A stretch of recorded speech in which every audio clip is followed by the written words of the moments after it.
Good morning to all of you. Today we are learning about a subject Engineering Mathematics 1. In Engineering Mathematics 1, we are learning a successive differentiation. First of all, we are discuss about a Leibniz theorem. Leibniz theorem is for finding nth derivative of the product of two functions.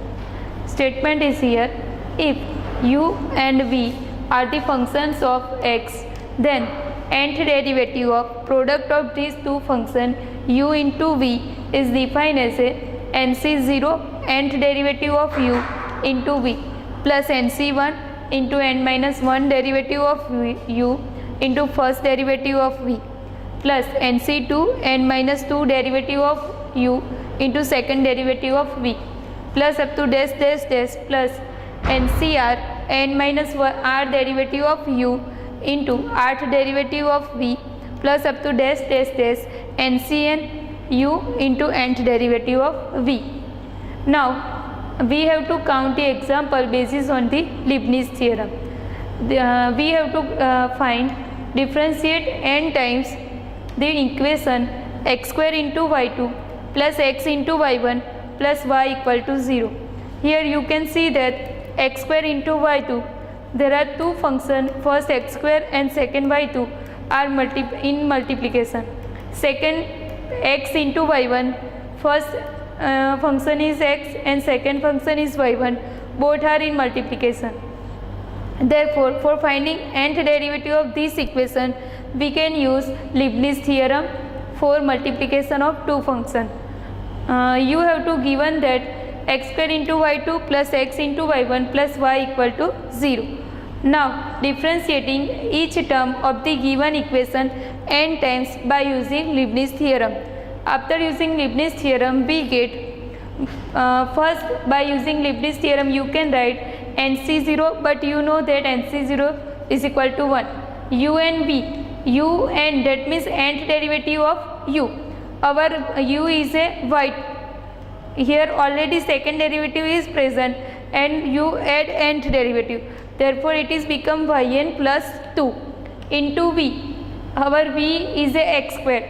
Therefore, it is become as it is x square plus second term is nc1. Therefore, nc1.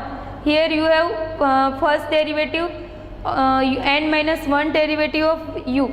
Our u is a y2 is n minus 1 derivative, that means yn plus 1 into v1, that means first derivative of v. Our v is x square, therefore its first derivative become 2x plus nc2 into n minus 2 derivative of u. Our u is a y2, therefore its n minus 2 derivative become yn, and second derivative of v. Our v is a x square, therefore its second derivative become constant 2. Now nth derivative of x square into y2 by using Leibniz theorem is complete. Now we find the nth derivative of x into y1 by using Leibniz theorem. Then first step is nc0, it's become 1. Then nth derivative of u. Here our u is a y1. Here 1th derivative is present and we find nth derivative. Therefore it is become yn plus 1. And v is a constant. Here v is a x. Therefore it is remain as it is. Now in second step you can see here nc1 un minus 1 into v1. Here nc1 un minus 1, that means n minus 1th derivative of u. Our u is a y1, its n minus 1th derivative, that means it is become yn. Now first derivative of our v. Our v is a x, its first derivative become 1. Therefore our nth derivative of x into y1 is completed. Now we have to find nth derivative of y. Therefore it is become yn is equal to 0, because here you have to given 0. Now simplify this equation, we get x square into yn plus 2 plus 2nx plus x into yn plus 1, because in two terms yn plus 1 are common, therefore we take it out of bracket. It is become 2nx plus x into yn plus 1 plus n into n minus 1 plus n plus 1 into yn, because in these two terms yn are common. it is equal to 0. Now that implies we get x square into yn plus 2. From these one bracket you can take x out of the bracket, so you get plus 2n plus 1 into x into yn plus 1 plus from this bracket you simplify n square minus n plus 1, but minus n plus n cancel out, therefore only n square plus 1 remaining. Therefore in last term you get plus n square plus 1 into yn is equal to 0. Therefore our ये last equation is the nth derivative of first equation x square into y2 plus x into y1 plus y equal to 0. Therefore we can find the nth derivative of product of two functions by using Leibniz theorem. Now here you have a second example. If y equal to sine of m sine inverse x, then you have to prove that 1 minus x square into yn plus 2 minus 2n plus 1 into x into yn plus 1 plus m square minus n square into yn equal to 0. Now we have to find the solution of this example. First of all, we have y equal to sine of m sine inverse x. That implies dy by dx become cos of m sine inverse x into derivative of m sine inverse x is multiply here m upon under root 1 minus x square. Now dy by dx, that means y1 1 minus square root of 1 minus x square, multiply here, then in next step you get under root 1 minus x square into y1 is equal to m into cos of m sine inverse x. Now taking square both the side, then we get 1 minus x square into y1 square is equal to m into cos square of m sine inverse x. But we know that cos square theta is equal to 1 minus sin square theta. Therefore in next step you can write 1 minus x square into y1 square is equal to m square into 1 minus sin square m sine inverse x. Now you have to given y is equal to sine of m sine inverse x. Therefore we use this value of y, we can write 1 minus sin square m sine inverse x as a 1 minus y square, because y is equal to sine of m sine inverse x. Therefore our function become 1 minus x square into y1 square is equal to m square into 1 minus y square. Now differentiating this again with respect to x, we get 1 minus x square into y1 square first derivative is become 2y1 y2 minus 2x into y1 square is equal to m square into second derivative of y square is minus 2y y1. That implies 1 minus x square into y2 minus x y1 plus m square y equal to 0, because 2y1 here 2y1 is common and into the RHS also 2y1 is common. Therefore both the side 2y1 cancel and minus m square y is taken in the LHS, it become plus. Therefore we get this last equation. Now you can see here there is a two function. First function is a 1 minus x square, second function is y2. Two functions are multiplied with each other, therefore we can use Leibniz theorem here. Similarly in second term you can use Leibniz theorem. Therefore by Leibniz theorem we have to find the nth derivative of this equation. Now differentiating n times by Leibniz theorem, the last equation you get nth derivative of 1 minus x square into y2, that means NC0 1 minus x square.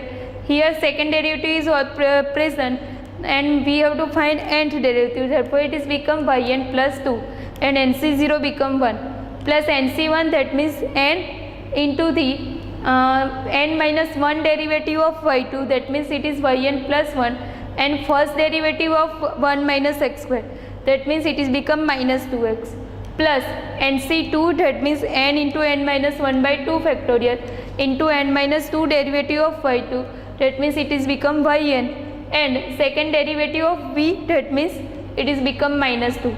Now in second step minus into the bracket NC0, that means 1 and n plus 2 derivative of y, that means it is yn plus 1, nth derivative of y, that means yn plus 1 and first derivative of v, that means x, plus nc1, that means n, and first derivative of x, that means 1, and n minus 1 derivative of v, that means it is yn, plus m square into nth derivative of y, that means n square into yn is equal to 0.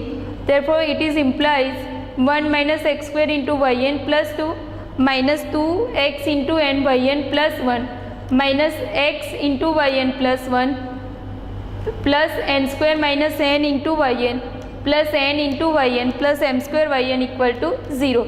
After simplifying this equation we get this equation. Now from this equation you can see here n square yn minus n yn, here plus n yn, both are cancel out and you get m square in plus n square into yn.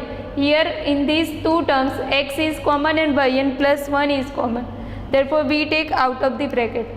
Therefore next step become 1 minus x square into yn plus 2 minus 2n plus 1 into x yn plus 1 plus m square minus n square into the yn is equal to 0.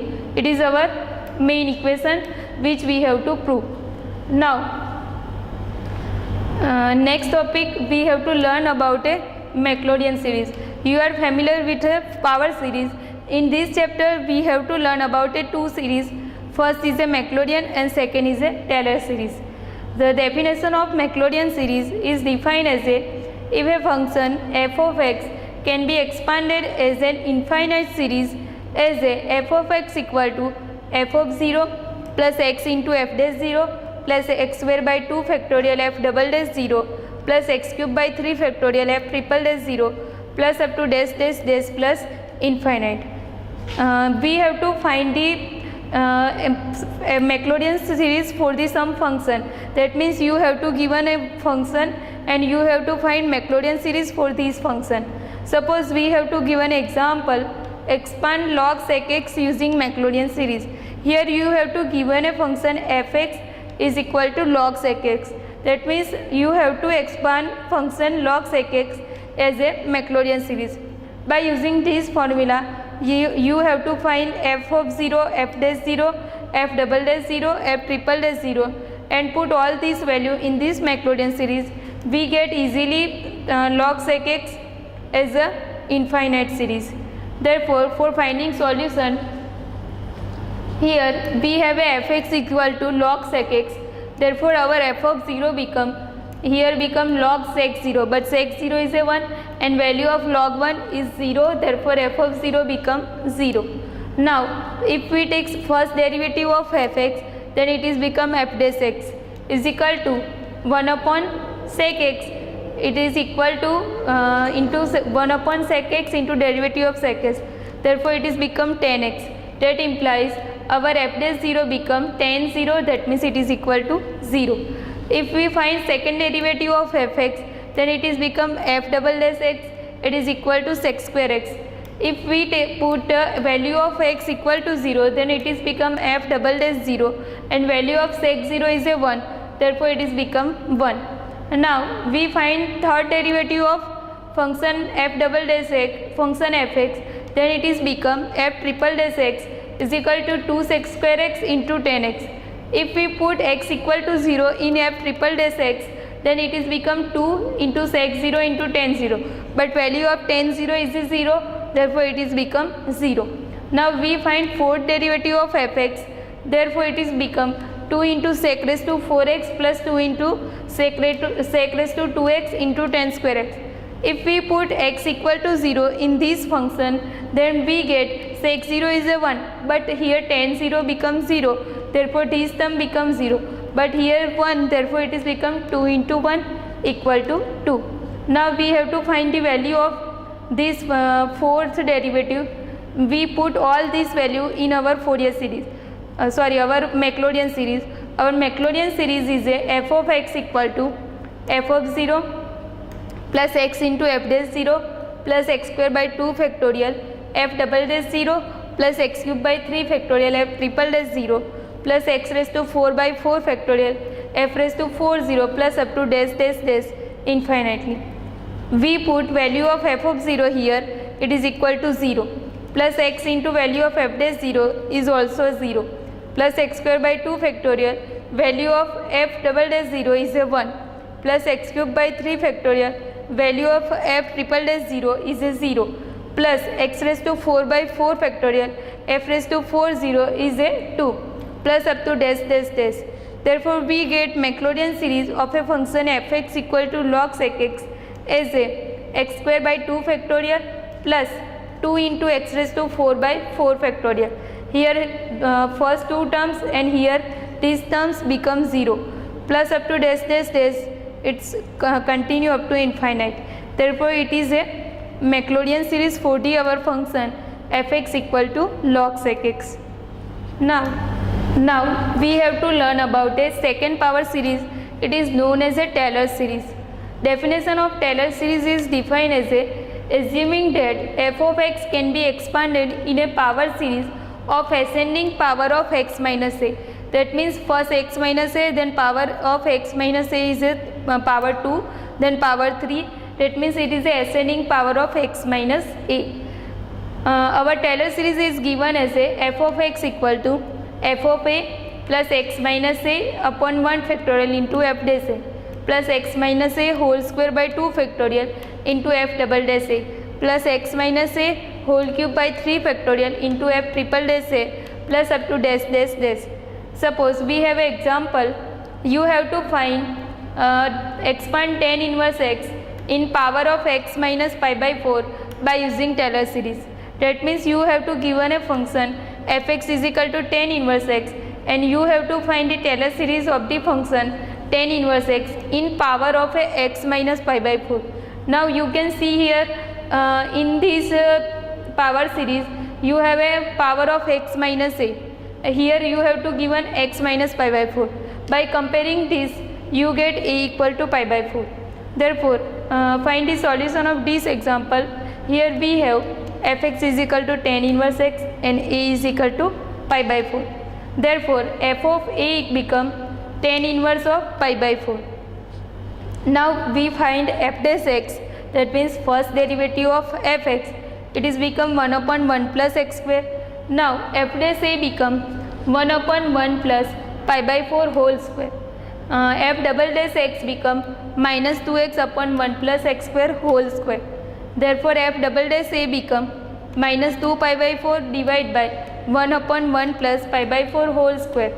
Here by Taylor series you can write our standard Taylor series is a f of x equal to f of a plus x minus a into f dash a plus x minus a whole square by 2 factorial f double dash a plus x minus a whole cube by 3 factorial into f triple dash a plus up to dash dash dash. Now you have to find value f dash a, f double dash a and f of a. All these value we put in this standard formula. Then our fx become tan inverse pi by 4 plus x minus pi by 4 into 1 upon 1 plus pi square by 16, because here pi by 4 whole square, though we can write it is as a pi square by 16 minus pi by 4 upon 1 plus pi square by 16 whole square. Now here see that here a upon 2 factorial and you have to f double dash as a minus 2 pi by 4 upon 1 plus pi by 4 whole square. But here 2 factorial, its value is a 2 and here also 2, therefore 2 cancel out and you get last term as a minus pi by 4 divided by 1 plus pi square by 16 whole square plus up to dash dash dash. Therefore, it is a series for finding tan inverse x as a power of x minus pi by 4. We expand this function tan inverse x by using Taylor series. It continuously take infinitely time. Thank you.